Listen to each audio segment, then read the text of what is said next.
Here, since the shooting at Pulse, we have heard stories from surgeons, nurses, and physical therapists who work to save lives. Yeah, but a challenging part of recovery is the mental battle.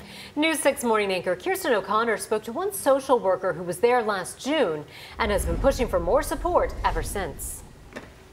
The psychological component takes a very big toll on people. It can start off very minimal, and it actually, has time pass and could get very intense. Licensed clinical social worker Kathy Payadas says helping survivors and families of victims since the tragedy at Pulse is part of her job.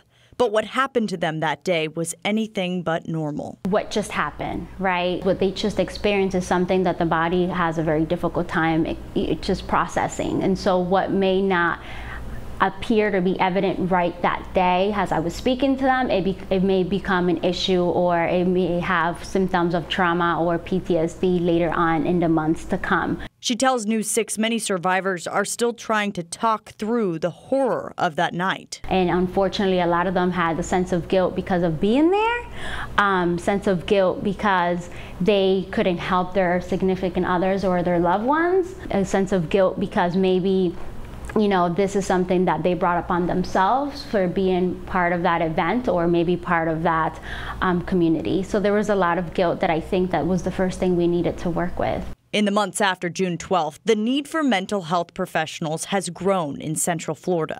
You know, the pain was so big that one person like myself could not be able to help all those people and all those impacted by the tragedy. So from a personal level, I think obviously it creates a lot of fear, a hopelessness, because you hope and you kind of doubt if you'll be able to help in any way. Her message now is it's never too late to seek support or to offer a helping hand. Even going back to the place or just hearing things on the news about it or seeing anything related to it, it's going to trigger them emotionally. And we have to be sensitive to that, and we have to understand that, and we have to offer that support. There are mental health resources that are going to continue to be available for survivors, family members of victims, and even members of the community who are dealing with what's called secondhand trauma. All of that will be available on our website, clickorlando.com. Getting results for your health, Kirsten O'Connor, News 6.